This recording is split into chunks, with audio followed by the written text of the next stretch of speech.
Welcome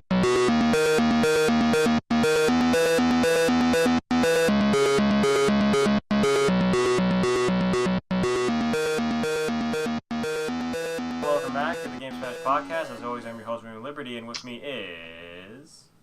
Fawaz Muhammad Yusuf. And today we've got some stuff. We got the Overwatch Halloween event officially coming out. We've got Sombra leaked. We've got Gwent beta cards revealed and interesting changes. We got Prey female protagonist revealed. We've got Cuphead delayed to mid-2017. And we've got Dark Souls 3 PvP.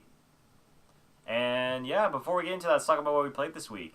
So I actually, like I said before, downloaded Resident Evil, the remake, because it was free on PlayStation Plus. And I started playing that. And yeah, I'm having a lot of fun with the game.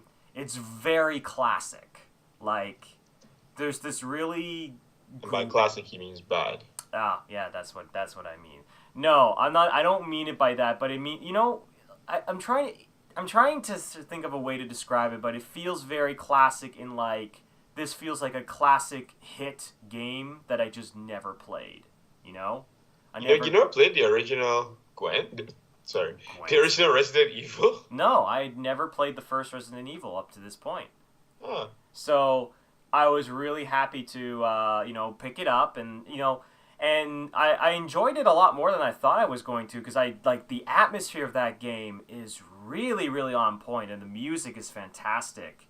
And there are a couple of moments that actually legit scared me. I mean, a lot of them were more jump scares, but that is Resident Evil. That is Resident Evil. Like, you might as well do what you're good at.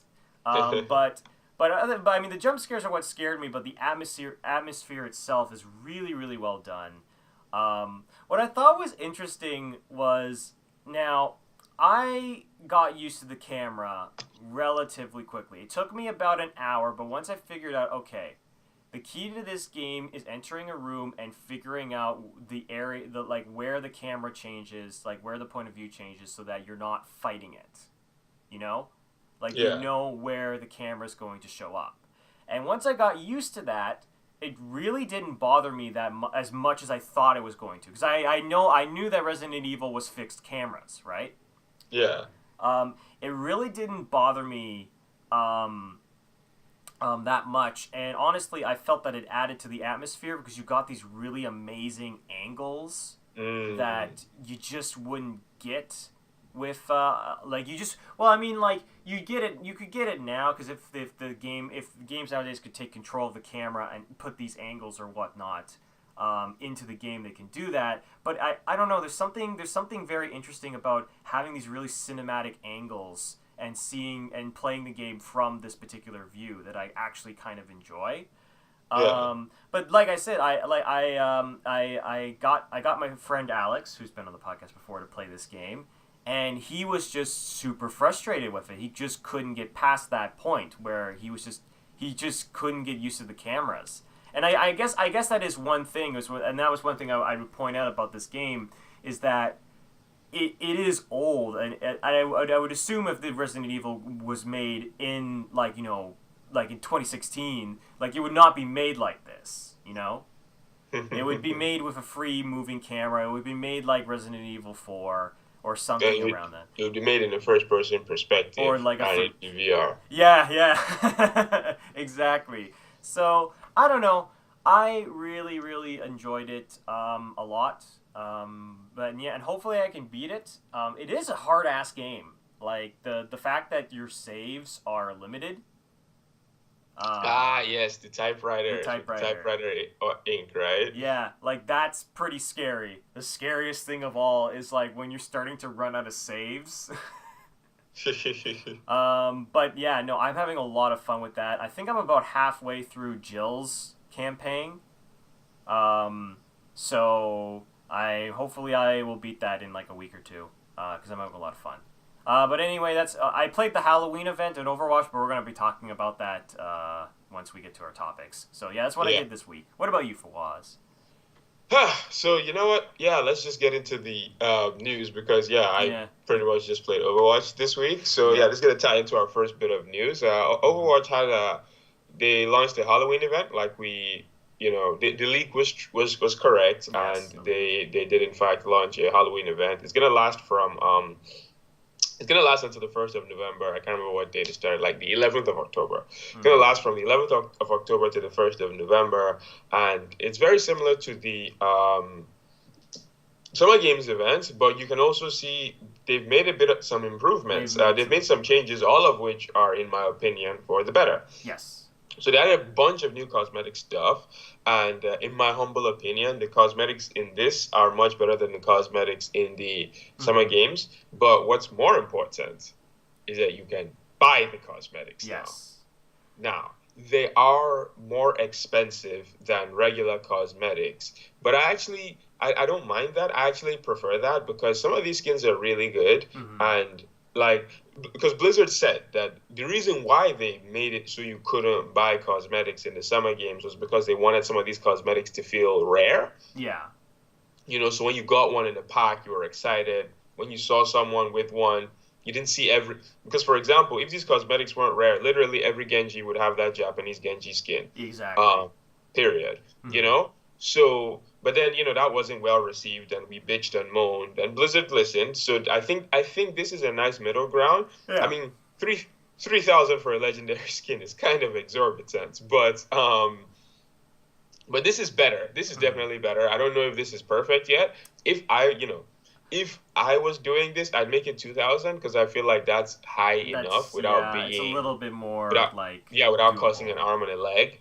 But obviously, I'm biased because I'm on the consumer end of this. But they also added a really, really cool brawl. Me and Tanner actually tried that out, and it's a PvE brawl. I think the first PvE content that Overwatch has had, and it's pretty much a horde mode. You play it's 4 versus the computer, and you're locked into only 4 heroes: Ana, 76, McCree, and Hanzo. Yeah. And you just you're supposed to guard a gate, and waves of Zomnics are charging towards you, trying to break down the gates. And every now and then you get for example, every now and then Junkrat fires off a rip tire, and you gotta shoot it before it hits the gates. And then there's 4 bosses. There's 4 bosses. First there's Reaper. Yeah, Reaper always comes first. Then Roadhog. Then Junkrat. Then Mercy. When Junkrat comes, he brings Reaper back. He comes back with 2 Reapers, I think, if I'm not mistaken. And then Mercy comes back and resurrects everyone. Yeah. It gets pretty intense towards the end. Yeah. And it's a really solid mode. There's only 4 heroes you can play as.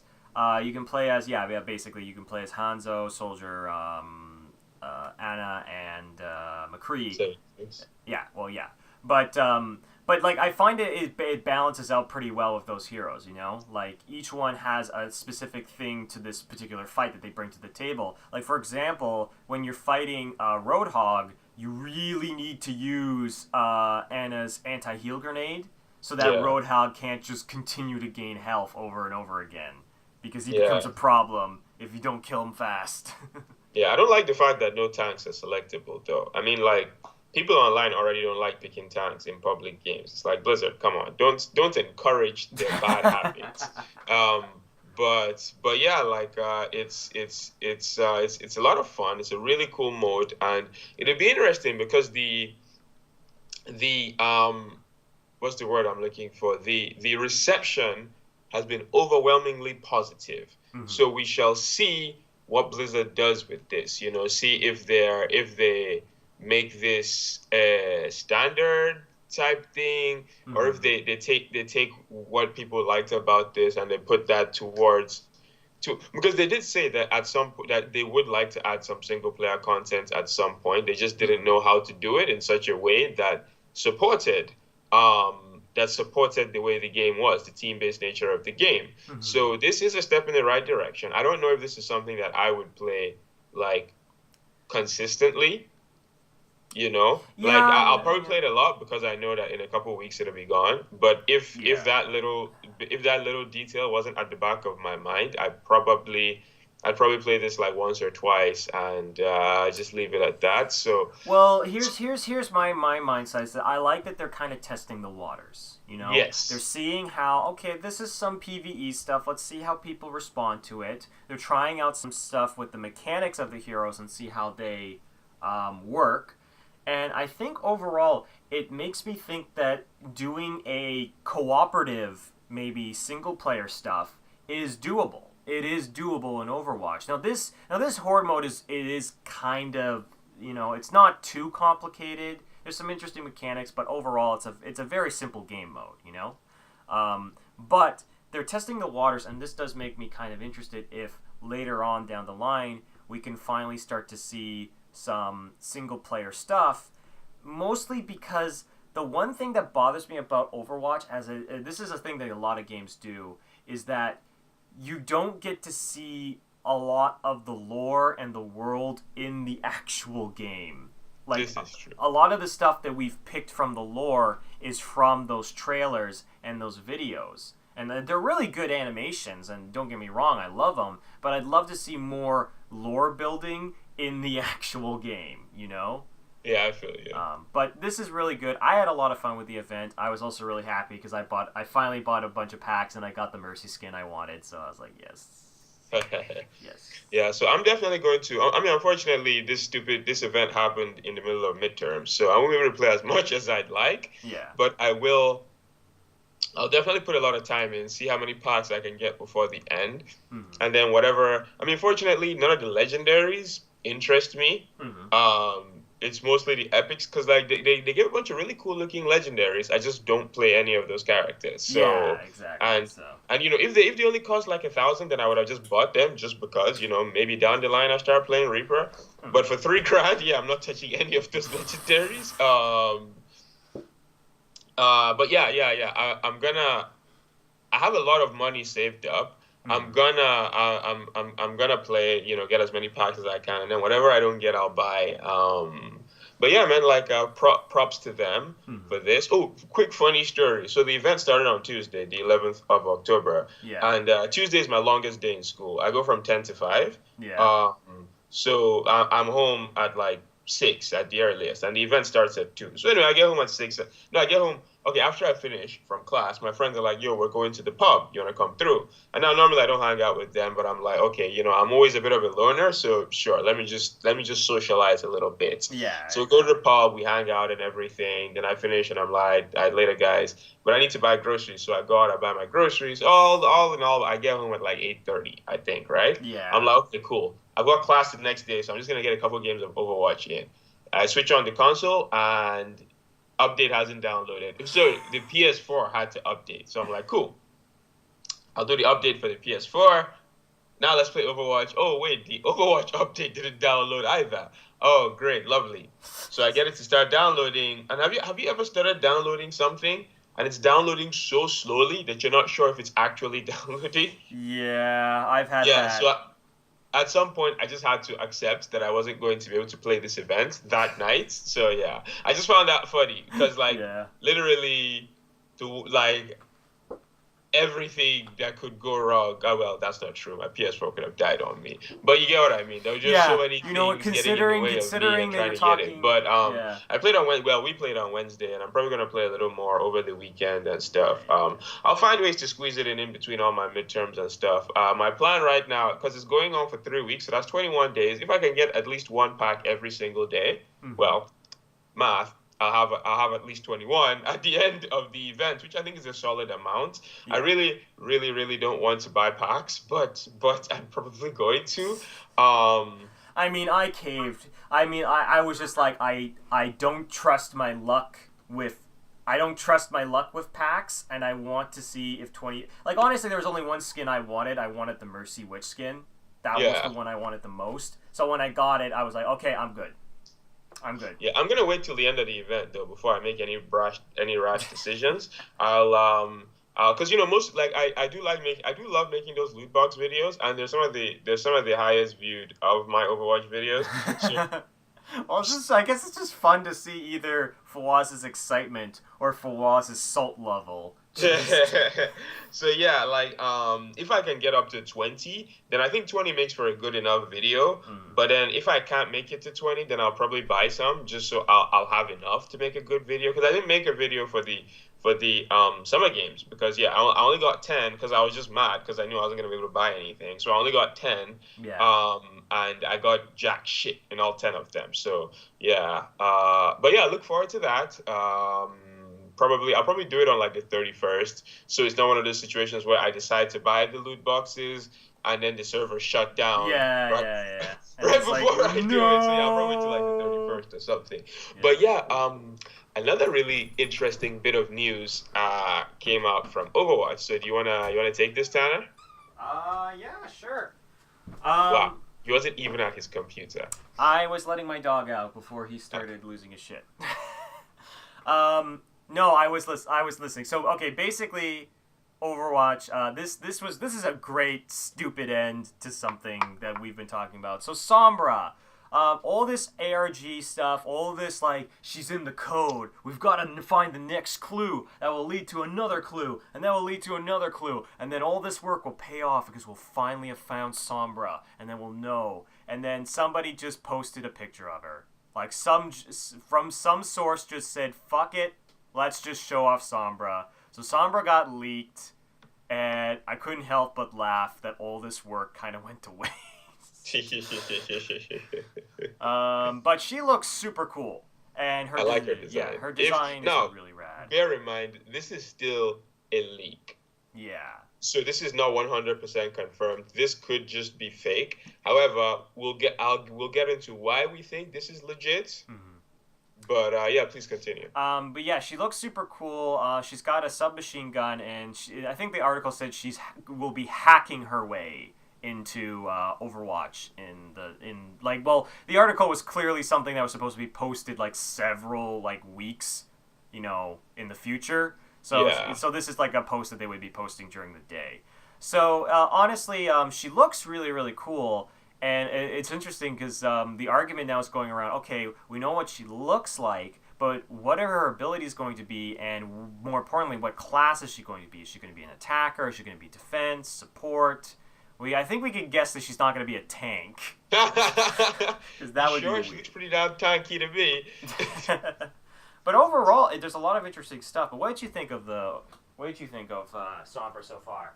Well, first of all, I was surprised that the skull wasn't part of her design because they have been teasing the skull. It's been in a lot of the ARG stuff, and like I said, it is in the candy. Like I looked at the loot. If you look at the loot boxes, you can see the little like skull-looking thing on some of the candy. Yeah. So I'm surprised that's not in her default design. Now we haven't seen all of her skins, so it might be in her like her epic or her legendary. I love her design though. Like first of all, one of the things that makes this look legit is that the art style is very consistent with the rest of Overwatch. She looks like an Overwatch character. Like even if you just shown me this image and not the article or anything, I wouldn't have thought it was Sombra, obviously, but I would have been like, yo, that looks like an Overwatch character. Yeah. She has the realistic cartoonish look that a lot of the characters have. Yeah. If we had a full image of her and her legs were like 3/4 of her body, then she'd definitely be an Overwatch female because, good lord, they have long legs. But I digress.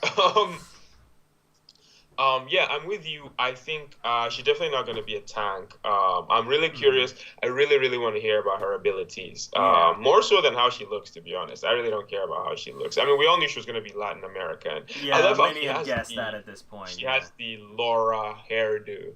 Yeah. Yeah, a lot of people were like that. Yeah, she does look very reminiscent of Laura. She's a lot more dark skinned than Laura, but I digress once again. Now, to the point that I was saying, normally we don't talk about rumors on the podcast because like I've seen some very very well made rumors that ended up being untrue. So I wouldn't touch this. What makes this seem legit is that if you look directly above the article with Sombra, there are a couple of lines describing the brawl. Now, this leaked before we found out about the brawl. Yeah. Yeah, this leaked before we knew what the brawl was. It was actually a messy couple of days for Blizzard. So a comic book leaked that had Dr. Junkenstein Witch Mercy and Mm-hmm. Jack-O-Lantern Reaper and Mm-hmm. Junkenstein's Monster Roadhog on the cover of the comic book. So prior to the event even leaking, we knew what all the legendary costumes were going to look like. However, we did not know what the brawl was going to be. And then Yeah. this leaks with Sombra in it, and directly above it are a couple of lines describing a brawl Mm-hmm. that is exactly what we ended up getting. So that adds a Yeah. lot of credibility to this, and I definitely think that this is Sombra, that this is Mm-hmm. what she's going to look like. Unfortunately, the article talks about her lore, some shit about, she lost a lot of stuff during the Omnic crisis, so she's probably not going to be big. She's probably not going to be fond of Zenyatta and Bastion.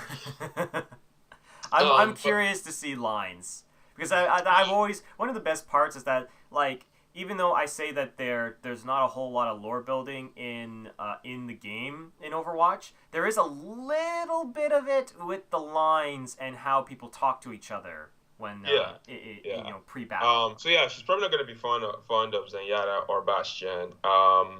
It also says that she's a villain. She worked with the Los Muertos gang in Mexico, and Yeah. I don't. It doesn't say so here, but there's a line that Reaper has had in his dialogue for a very long time, where he's like, "Where's Sombra when you need her?" or something along those Yeah, lines. yeah, yeah. That implies that she works with Talon. So I hope so, because we really don't have enough villains in this. We literally only have two villains.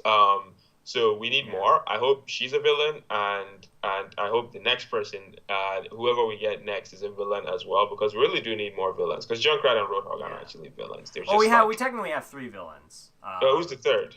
May. Oh, yeah, yeah. Well, Satan, of course. But yeah, yeah.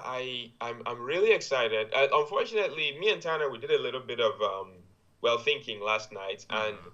I get the impression that she's not going to get released till the end of the Halloween event, which is Yeah. November, which will be in line with when I originally thought she was going to be revealed. BlizzCon, and Mhm. like BlizzCon is the 4th of November.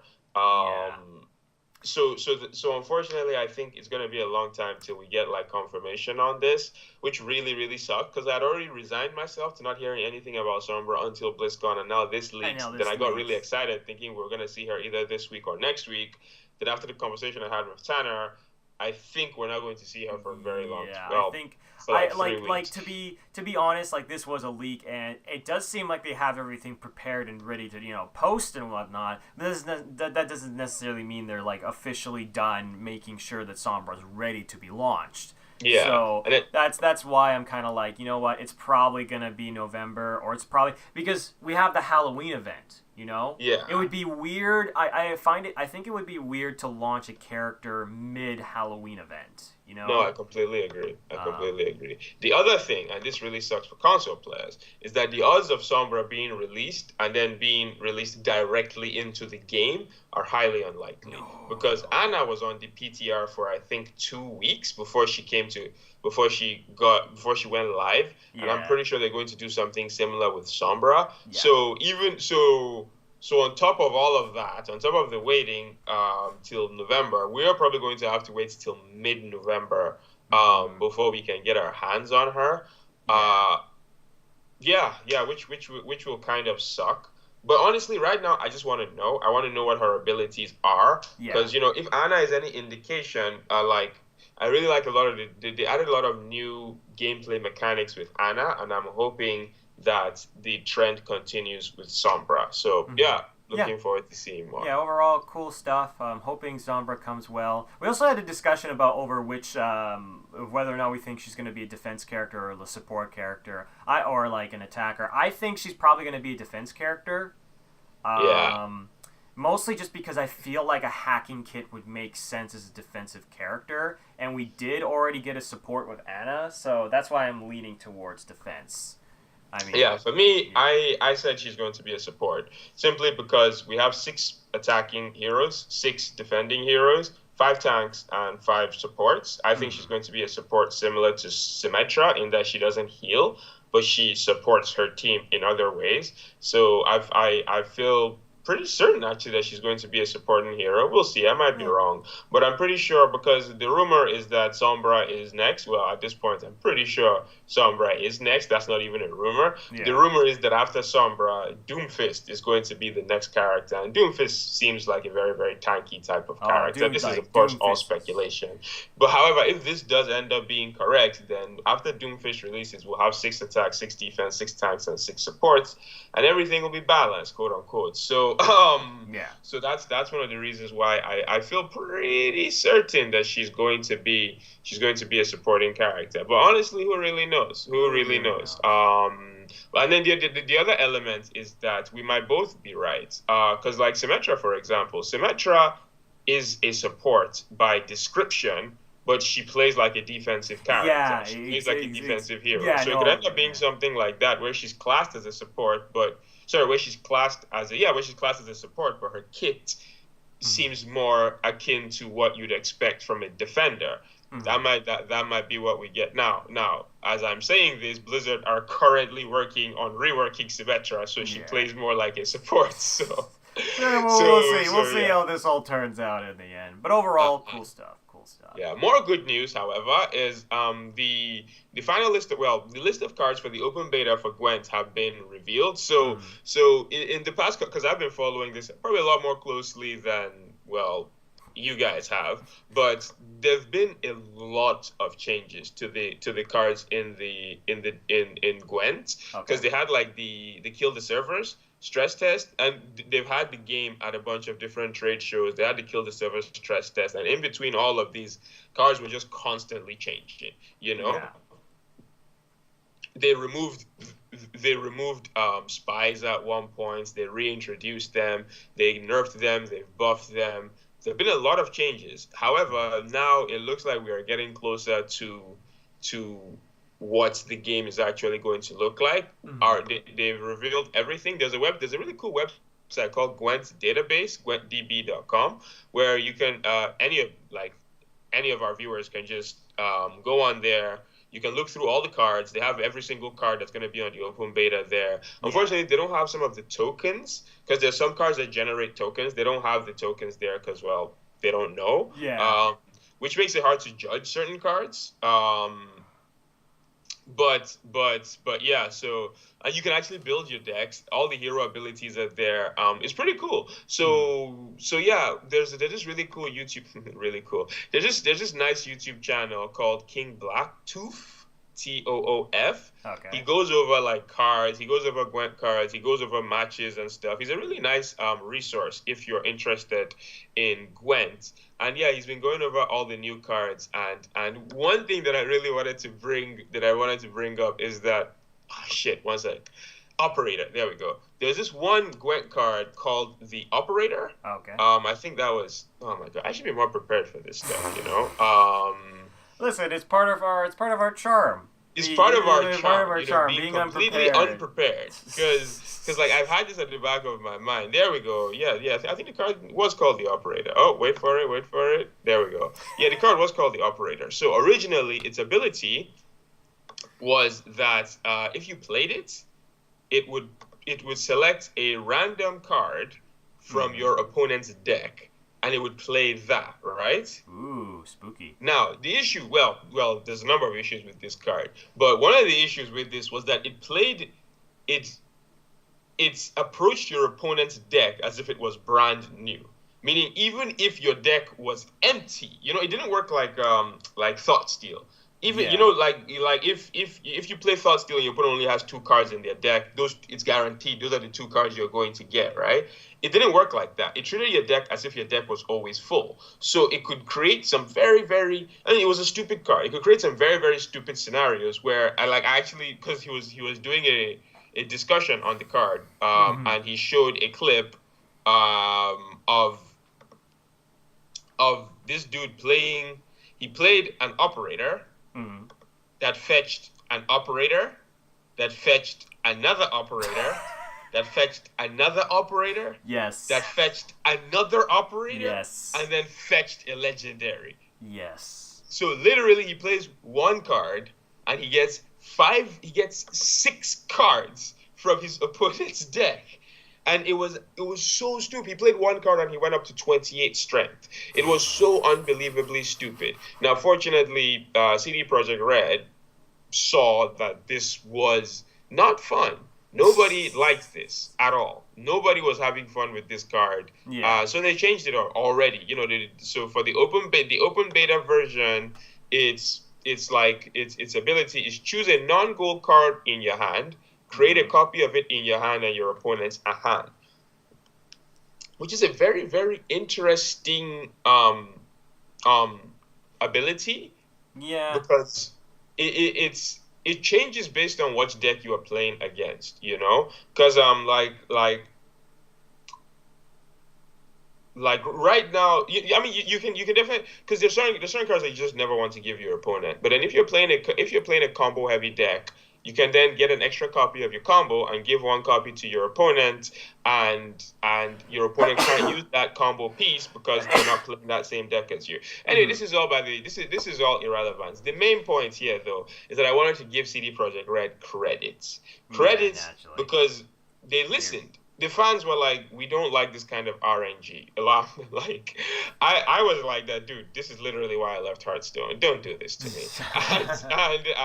And they listened. It didn't like less than open beta, like straight up in the open beta, they're already like, okay, no, no, we realized that this wasn't fun, this wasn't skill, this was just bad. So they Hmm. took it right out, and hats off to them for that. But Yeah. yeah, in general, for anybody that's interested in Gwent, you can Hmm. go on the Gwent database. It's a relatively straightforward, website. You Hmm. can you can filter based on faction. There's currently four, well, five, because you can filter neutral, northern, Scoia'tael, monsters, and Skellige. You can Yeah. filter based on type, and you can filter based on legendary, on rarity. Um, it's a really cool website, and yeah, I definitely Yeah. recommend anyone who's interested in Gwent to check it Check it out. out. Yeah. Check it out. But yeah, the Gwent open beta starts in about 3 weeks, I think. Yeah, around the time that the 25th of October. So around the time that the Halloween event ends, the Gwent open beta begins. Unfortunately, I haven't gotten my beta key yet, but I'll keep you guys posted on that. Yeah. Honestly, I think overall the stuff that they're doing with Gwent is pretty damn awesome. Yeah. Honestly, I'm really excited for when the game comes out because I'll probably play this. Um, cause like still like is Fawaz has been annoyed by me because he's asking me why haven't I played Witcher 3, and I've told him as well I have to beat Witcher 2 because I have to know what happens in that game. So I don't know. I've been flip flopping between those two things, but I'm really excited for Gwent, and because it's free to play, it should be a lot of fun. But our next piece of news, which is also really interesting, so Prey got a female protagonist trailer, and it was basically the exact same vein as the one of their original gameplay trailers, just Yeah. dubbed over with a female voice.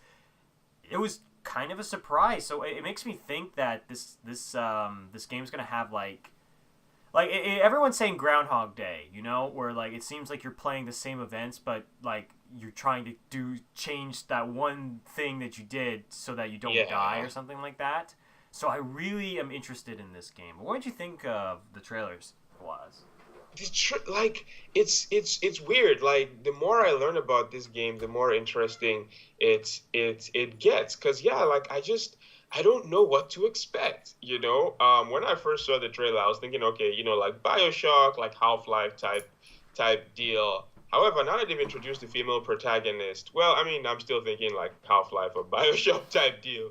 But the game definitely seems like it's going to have a very, very trippy storyline. Yeah, There is like I'm already preparing myself for that plot twist. That's just going to blow my mind when it yeah, hits, because it's just, it's rare that we get a game that we've seen. I mean, a relative amount of gameplay, and yet we just have so many questions. So yeah. like I'm always like that. I'm mainly a gameplay type guy. I think we've established that Mm-hmm. on this podcast. But this is if there's one game that I can see myself picking up for this story, like if people are like, yo, the story of this game is really good, I would Mm-hmm. probably like. I'm really interested in this story because it's Yeah.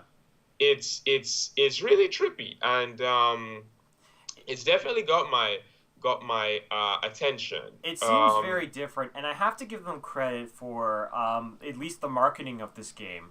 Because Yeah. the thing about the marketing of this game that I really like is that it seems like this is a story-based game, but they're not revealing too much about the story. Like, Hmm. which is good. You want to hook them in with some elements from the story, but you don't want to give them everything. And that's something like for example, I was watching a Gears of War 4 trailer, like launch trailer recently, and I was watching. I was like, I can pretty much guess what's gonna happen in that entire game. Like I can tell how that story is going to go, and there's not going to be any big surprise anymore because the big surprise was seeing Marcus. So Yeah. like, and that's the thing. That's why I really like how they're marketing this game so far. Is that you keep coming back to it and going like, oh wow, they're doing this now. This is interesting and weird, and I'm really curious how this game is going to, because I feel like this game is going to have a twist. Like obviously, it's going to have Oh a yeah, twist, all day. and I'm really curious what this twist is going to be and if they can pull it off effectively. Because I don't know. Because honestly, if I'm being perfectly honest, I don't usually go for Bethesda for story. You know, like I wouldn't say that story is exactly their strong suit, but I'm curious how this game is going to go because it seems like a very story based game. You know, so Yeah. yeah. So I'm really curious how this is gonna go, but overall, cool stuff. Cool stuff. But not so cool stuff. Cuphead. So Cuphead got delayed to mid 2017. I mean, the post was pretty blunt. They said that look, we originally we were going to like I said, well, I don't think they were saying like downgrade, but they were going to reduce their scope for the game so that it could come Mm. out in 2016. And then they just kind of went, you know what? We want to release this game the way we want to release the game, so we're gonna just delay it till mid 2017, which is a big delay. Like it's a pretty big delay, and I Yeah, don't that's a even pretty know if they bad thing. promised to really release it in mid 2017. So, but honestly, I don't really mind. It's not like I've been gnawing at the teeth for gotta play Cuphead. I still Yeah, think you it's don't really own good. Xbox One, so Well, yeah, but I'm gonna probably get it for the PC when it comes out because it will. Um, and like I'm not gnawing at the teeth for it. And I don't mind waiting for it because I can understand this. It's essentially I've played it and the animation is gorgeous. Like the animation is so amazing, and it's kind of like I'm looking at it and yeah, they need another half year to get to add stuff because the level of quality for the animation would require that amount of time. So it doesn't really bother me. It's if it was like an indie game that was like a pixel based indie game, yeah. and it was like that's something that's a lot less difficult to create and animate. I'd be looking at them like, really, guys? But no, this seems fairly warranted. But what did you think of the delay? So yeah, you know me. I'm always like, don't give us a release date, right? Until you're sure. Now, for some reason, and I've been trying to figure out because they were like that they wanted to finish the game 80 years after 1936. Yeah, it was supposed to So be I've been trying to figure 2016. out what the relevance of 1936 was, because I thought 1936 was when Steamboat Willie came out, but I did some research. It turns out no, that was 1928. So I really don't know what the relevance, because they really wanted it to hit this year. Because yeah, Mm-hmm. because even like the trailer at E3, they revealed the date as like 1936 plus 80 or Plus something 80 like years. that. Yeah, yeah, yeah. So there's something really, really relevant to 1936 that I am missing. And I don't know if anyone in the comment section knows. Please feel free. If anyone in the comment section knows what the correlation is between 1936 and animation, Yeah. please let us know. I But feel like I should know that. I'm an animation buff, so I should know that. Damn it. But yeah, like you know me, I'm always irritated by delays because I'm like that. I don't feel like you had to. I don't feel like you had to give us a release date until you were sure. Mm. No, I mean like it was one of those games that just been in development, but and Okay, yeah, I don't feel like you had to reveal a release date, and then I also feel like constant delays hurt games. They just do. I feel, yeah, I feel like frequent delays do hurt games. It hurts people's faith in the game, and it's just not a good look. So yeah, like I wish more companies would stop doing this. But hey, you know what? At the end of the day, I'd rather they delayed it than rushed it. So Yeah. I'll definitely give them that. But yeah, Cuphead. Yeah, We'll see Cuphead. mid 2017, hopefully. I actually was going to say really quickly that I guess one correlation with 36 is just the 30s in general, because the 30s was the Great Depression, right? Okay. And part of the reason why animation was starting to become really popular was and really goofy and weird, like very unrealistic, was mostly due to the fact that people didn't want to watch something that represented reality because Mm. at that time everything sucked. So I know that is some significance to the 30s. So maybe I don't know if that's related, but that is part of the reason why I think a lot of animation started booming at around that time, because everyone was like, "Yeah, let's watch this weird shit." Because staring at my bowl of soup is not really entertaining. But yeah, no, very cool. Very well, not very cool, but honestly, I'm not too teed off. But yeah, hopefully we get it and it comes out great. But then our last piece of news, we've got Dark Souls 3 PvP trailer for the DLC. So this is really interesting. So they showed off a bunch of stuff. Like in the trailer, they're showing off like all the different factions you can join, like the Sunlight Clan and all that stuff. I probably got that horribly wrong. The Uh, Sunlight Clan, no, really, Tana? I'm drawing a blank and I don't know why. Covenant of the Sun. Oh, I Wow, feel so. Tana, you're I am supposed to be the embarrassed. Dark Souls. I'm not really, but I am drawing a blank. Okay, Mr. Dark Souls expert. What's the Covenant? I have no idea. Oh, fuck you then. You're judging me and you have no idea. I have no idea. Oh god. Anyway, they showed a bunch of different stuff. Excuse me. But the most interesting is what they showed at the end, which was like now battle, which is like seems like it to be a 3v3 PvP battle arena that's included Okay. in this DLC, and it looks pretty interesting because I've done a lot of 1v1 PvP in Dark Souls, or a lot of 2v1 in which I am one man and two people getting just stomping me. So having a like arena in which you could have like a 3v3 fight would be very interesting. But what did you think of the inclusion of this PvP mode?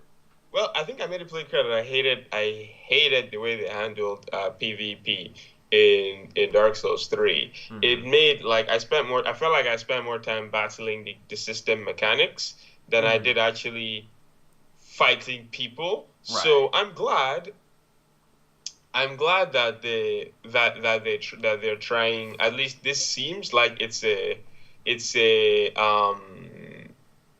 it's a PvP arena, and it's a way for, if I want to just fight other people, I can just go there and I don't have to go through all the hassle of sitting in a spot trying to invade and then invading, and right as I get in there, the person enters a boss room, or right as I get Mm-hmm. in there, he has four of his homies with him, or some Yeah. other bullshit like that. So this seems a lot more organized, a lot more like a Fight Club type thing. So Yeah. we shall see. However, on paper, yeah, I do like this idea. The 3v3, I don't know. I don't know if Dark Souls is built for 3v3 though.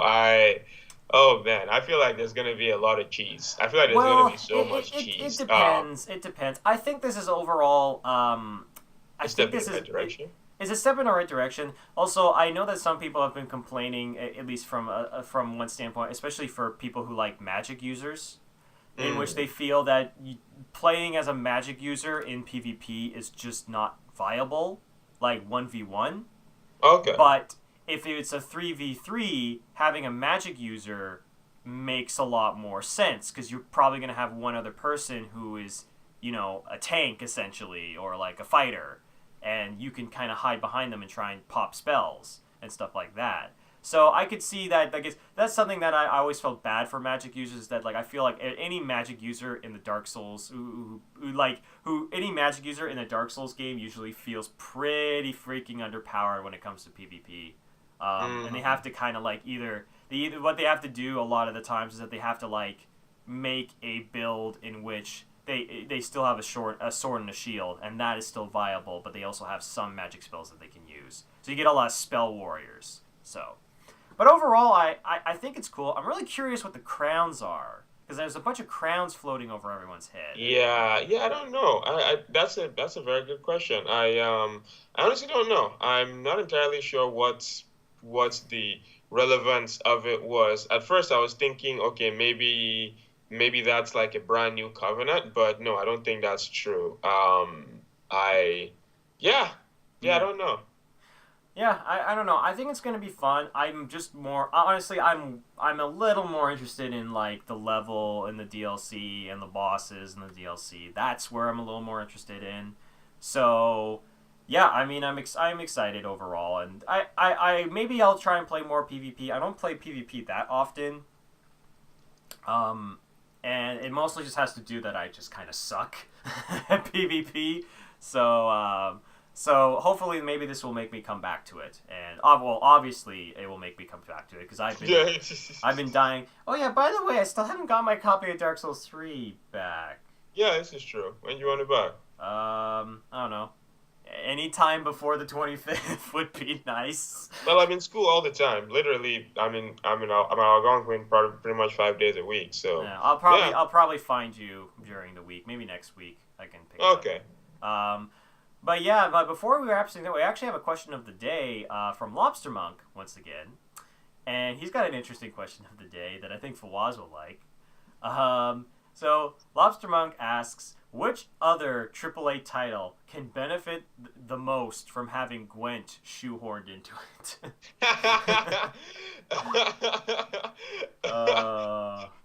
So yeah, this is a good one. This is a good one. So I can't just say all of them. All of them. I'd love to see the weirder ones. I'd love to see like Resident Evil, like 7. Like you're just like you find a table and you can play Gwent. Yeah. Okay. So like my answer is probably going to be okay, so I'm probably getting ahead of myself right now, but I feel like the AAA game that could benefit the most from having Gwents added to it is probably Hearthstone, because what Hearthstone really needs right now is, less random, less bullshit. That's so yeah, that would probably be my answer. But no. I don't know. I want to see Gwent in Cyberpunk 2077. Like, I'm not even kidding. I would kill to have some kind of reference to Gwent in that game whenever it comes out, like the year 2077 or some shit. But yeah. Well, honestly, like just to kind of like branch off Lobster Monk's question, honestly, I'd be kind of interested to see more weird games, like a game within a game that is really in like deep and has a lot of depth to it, like Gwent, in just other games in general. The issue with that though is that it requires a lot of effort. It requires a lot of effort, I know. But you sticking with The Witcher 3 as an example, sure, Gwent had a lot of depth to it and it's a lot of fun, but a lot of the other things that you're allowed to do, like the fighting or the horse races, those things sucked. Yeah. Like, I only did them because, those trophies involved with them, but in general, they weren't fun. I did not have fun with the horse races. I hated the fist fighting. So there's, it's tough to you spend all this time creating your main game, then you want to spend all this time making like fun and deep, because that's the key right there, deep mini games, and it's difficult and it's time consuming, especially in an open world game, because you've already, like, you're not talking about like an Order 1886 here, like a 10-hour game. You've already put so many hours. I mean, like, the main campaign of these games are like 60, 70 hours long. that's like 600 or 700 hours, man hours of programming to create all that stuff. Then you want to put in time to start making the side quests, the mini games really deep and stuff. It's tough, man. Gwen was lightning in a bottle. I think it's very, very rare that you find a game that has a game within it that's as much fun as this ended up being. Yeah, yeah. You know, it's hard to think of like it's hard because you get hit and miss. Like I don't think of many people who played Caravan in New Vegas, but it was there. But like yeah, I guess it is hard to hit and miss. But honestly, like it'd be kind of fun. It'd be kind of fun to see more games at least give it a shot. Personally. Yeah. We also have another question of the day. Do you want to talk about this one, Fawaz? Because this one's pretty good. Yeah, so this is it. So J Streets sends us not a question of the day, but a challenge of the day. Give a verbal description of an Overwatch character you would create. Abilities, roles, heck, even the name. Good luck. Okay, this is a tough one. This is a very, very tough one. And this is probably one that I think I'm going to come back with next week. Like I know that's weird and that's a bit of a cop out, but I feel like if I'm gonna feel bad that I'm not gonna do it enough justice. Yeah, well, I can give a really quick one, but maybe I'll come back next week with a better one, if that's all right with you. Yeah. Okay. Don't really have a name thought up, but I guess here's a shitty name, Richie Lich. Oh, and essentially, I would love to see a because of the Halloween event, I would love to see a hero that has summons, has like Zomnix or something like that. And or has like really you can summon like these really fast moving Zomnix that can kind of like like that are meant to like they can get killed obviously, but they can like maybe like slowly capture the point, or like they can be a distraction and something that the enemy team has to deal with. The summoner could also have like a ring that he can have like similar to like a ring that May's ultimate, but instead of like freezing people, it's like a debuff ring. And it's like an area effect and stuff like that. And yeah, maybe it could because I feel like a necromancer class would be really, really cool, or something or along those lines. Would be fun in a fun dynamic to have. I don't really have a good name for it, but yeah, that would be kind of fun. Like honestly, I'm getting a lot because there's a lot of MOBA aspects that you could kind of put into Overwatch that would make sense. Yeah. So I'm thinking if you're wondering what I'm thinking of like a mix of Yorick and Karthus from League of Legends. Which Yorick would summon like these ghouls from the dead, and Karthus had all of these rings and debuffs and stuff like that. But yeah, that would be my answer for now. Like a Lich. A Lich I think would be kind of fun, and it would be quite fitting considering the Halloween event. And that would be fun. But I guess that's my answer. But really, really good question, J Street. We're probably going to come back to it next week with a better answer, because I could probably think of something better. And at least get a better name, because that is literally a name I thought of in 10 seconds. So. But yeah, no, great questions all around. And if you have a question, don't forget to leave it in the comment section, and we'll make sure to answer it in the next podcast. And as always, I'm your host, William Liberty, and... Well, as Muhammad Yusuf. We'll see you guys next time.